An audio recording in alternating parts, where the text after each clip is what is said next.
ನಮಸ್ಕಾರ ಸ್ನೇಹಿತರೆ, ಮಹಾಶಿವರಾತ್ರಿಯಂದು ವ್ಯತಿಪಾತ ಯೋಗ 2026 ಈ 5 ರಾಶಿಗಳ ಮೇಲೆ ಪರಶಿವನ ವಿಶೇಷ ಅನುಗ್ರಹ. ಹೌದು, ಮಹಾಶಿವರಾತ್ರಿಯಂದು ವ್ಯತಿಪಾತ ಯೋಗ ರೂಪುಗೊಳ್ಳಲಿದ್ದು ಕೆಲವು ರಾಶಿಗಳ ಸಂಪತ್ತು, ಸೌಕರ್ಯ ಹಾಗೂ ಸೌಲಭ್ಯಗಳನ್ನು ಹೆಚ್ಚಿಸಲಿದೆ. ಹಾಗಾದರೆ ಆ ರಾಶಿಗಳು ಯಾವುವೆಂದು ತಿಳಿಯೋಣ. ಜ್ಯೋತಿಷ ಶಾಸ್ತ್ರದ 27 ಯೋಗಗಳಲ್ಲಿ ಕೊನೆಯ ಯೋಗ ವ್ಯತಿಪಾತ ಯೋಗ. ಈ ಯೋಗ ಸೂರ್ಯ ಹಾಗೂ ಚಂದ್ರ ಅವನತಿಯು ಸಮನಾಗಿದ್ದಾಗ ಸೃಷ್ಟಿಯಾಗುತ್ತದೆ. ಇದನ್ನು ನಕಾರಾತ್ಮಕ ಶಕ್ತಿಯ ಯೋಗ ಎಂದು ಕರೆಯಲಾಗಿದ್ದರೂ ಸಹ ಆಧ್ಯಾತ್ಮಿಕ ಅಭ್ಯಾಸಗಳಿಗೆ ಇದು ಅತ್ಯಂತ ಮಂಗಳಕರ ಎಂದು ಪರಿಗಣಿಸಲಾಗುತ್ತದೆ. ಅಲ್ಲದೆ ಇದು ಅಪರೂಪದ ಘಟನೆಯೂ ಆಗಿದ್ದು ಪರಿಣಾಮಕಾರಿಯೂ ಆಗಿದೆ. ಅಂದ ಹಾಗೆ ಫೆಬ್ರವರಿ 15 ಮಹಾಶಿವರಾತ್ರಿಯಂದು ಚಂದ್ರ ಮಕರ ರಾಶಿಯಲ್ಲಿ ಹಾಗೂ ಸೂರ್ಯ ಕುಂಭ ರಾಶಿಯಲ್ಲಿ ಅವನತಿ ಸ್ಥಾನದಲ್ಲಿ ಇರಲಿದ್ದಾರೆ. ಈ ಸಮಯದಲ್ಲಿ ಈ 2 ಗ್ರಹಗಳು ಕೆಲವು ರಾಶಿಯವರಿಗೆ ಶುಭ ಫಲಗಳನ್ನು ನೀಡಲಿದೆ.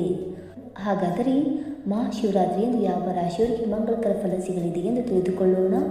ಬನ್ನಿ ಸ್ನೇಹಿತರೆ, ಅದಕ್ಕೂ ಮುಂಚೆ ನೀವು ನನ್ನ ಚಾನಲ್ಗೆ ಸಬ್ಸ್ಕ್ರೈಬ್ ಮಾಡ್ತೀನಿ ನೋಡ್ತಾ ಇದ್ದರೆ ದಯವಿಟ್ಟು ನನ್ನ ಚಾನಲ್ಗೆ ಸಬ್ಸ್ಕ್ರೈಬ್ ಮಾಡ್ಕೊಳ್ಳಿ ಸ್ನೇಹಿತರೆ.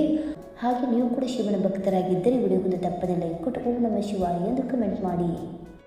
ಮೊದಲನೆಯದಾಗಿ ಮೇಷರಾಶಿ.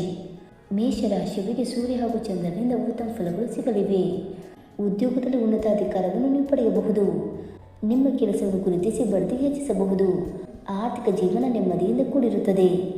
ಕೆಲಸದಲ್ಲಿ ಆತ್ಮವಿಶ್ವಾಸ ಹೆಚ್ಚಾಗುವ ಸಮಯ ಇದು. ವೃತ್ತಿ ಜೀವನದಲ್ಲಿ ಅಪಾರ ಯಶಸ್ಸು ಕಂಡುಬರುವುದು.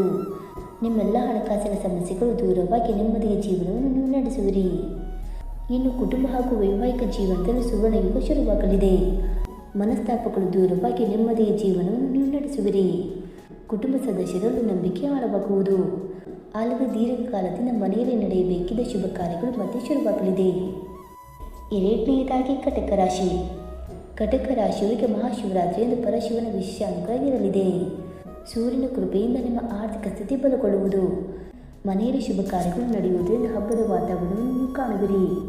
ಹಣ ಆಗಮನಕ್ಕಿದ್ದ ಹಾದಿಗಳು ಸುಗಮವಾಗುವ ಸುಸಂದರ್ಭ. ಇನ್ನು ಉದ್ಯೋಗ ಸ್ಥಳದಲ್ಲಿ ನಿಮ್ಮ ವಿರುದ್ಧ ನಡೆಯುತ್ತಿದ್ದ ಕುತಂತ್ರಗಳು ನಿಲ್ಲುತ್ತವೆ. ನಿಮ್ಮ ಶ್ರಮವನ್ನು ಗುರುತಿಸಿ ಬಡ್ತಿ, ಉನ್ನತ ಸ್ಥಾನ ನೀಡುವುದನ್ನು ಕಾಣುವಿರಿ.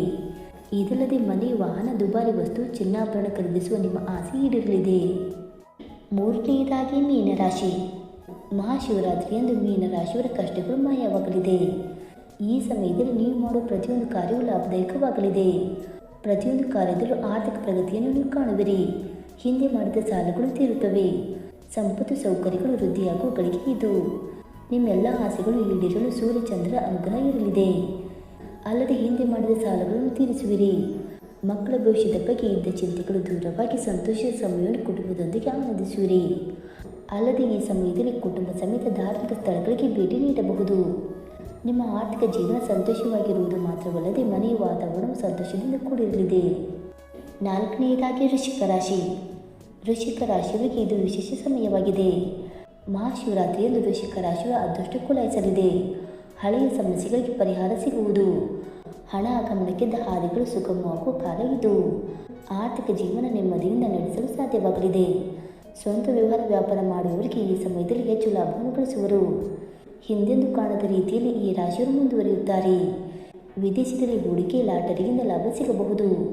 ಅಲ್ಲದೆ ವಿದೇಶದಿಂದಲೂ ಉದ್ಯೋಗ ಅವಕಾಶಗಳು ನಿಮ್ಮನ್ನು ಹುಡುಕಿಕೊಂಡು ಬರಲಿದೆ. ಇನ್ನು ಐದನೆಯದಾಗಿ ಕನ್ಯಾ ರಾಶಿ. ಮಹಾಶಿವರಾತ್ರಿಯಂದು ಕನ್ಯಾ ರಾಶಿಯವರ ಬಾಳು ಬಂಗಾರವಾಗಲಿದೆ. ಸೂರ್ಯ ಚಂದ್ರನಿಂದ ಮಾನಸಿಕ ಶಾಂತಿ ಬಲಗೊಳ್ಳುತ್ತದೆ.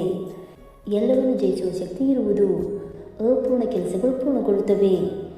ಭೂಮಿ, ವಾಹನ ಖರೀದಿ ಮಾಡುವ ಯೋಗ ಕೂಡ ಇರಲಿದೆ. ನಿಮ್ಮೆಲ್ಲ ಆಸೆಗಳು ಈಡೇರುವ ಸಮಯ ಇದು. ವಿಶೇಷವಾಗಿ ದೀರ್ಘಕಾಲದಿಂದ ವಿವಾಹ ನಿರೀಕ್ಷೆಯಲ್ಲಿರುವವರಿಗೆ ವಿವಾಹವಾಗುವ ಯೋಗ ಪ್ರಾಪ್ತಿಯಾಗುವುದು. ಮನೆಯಲ್ಲಿ ಮದುವೆ ಮಾತುಕತೆಗಳು ನಡೆಯಬಹುದು. ಅಲ್ಲದೆ ನೀವು ಬಯಸಿದ ಜೀವನ ಸಂಗಾತಿಯನ್ನು ಕೈ ಹಿಡಿಯುವಿರಿ. ಒಟ್ಟಾರೆಯಾಗಿ ನೆಮ್ಮದಿಯ ಜೀವನವನ್ನು ಈ ಸಮಯದಲ್ಲಿ ನೀವು ನಡೆಸುವಿರಿ. ಸ್ನೇಹಿತರೆ, ಈ ಮಾಹಿತಿ ನಿಮಗೆ ಇಷ್ಟವಾಯಿತಾ? ಇಷ್ಟವಾಗಿದ್ದರೆ ವಿಡಿಯೋವನ್ನು ಲೈಕ್ ಮಾಡಿ, ಶೇರ್ ಮಾಡಿ. ಹಾಗೆ ನಿಮ್ಮ ಅನಿಸಿಕೆ ಮತ್ತು ಅಭಿಪ್ರಾಯವನ್ನು ತಪ್ಪದೆ ಕಮೆಂಟ್ ಮೂಲಕ ತಿಳಿಸಿ ಸ್ನೇಹಿತರೆ. ವಿಡಿಯೋ ನೋಡಿದ್ದಕ್ಕಾಗಿ ಧನ್ಯವಾದಗಳು. Thank you so much.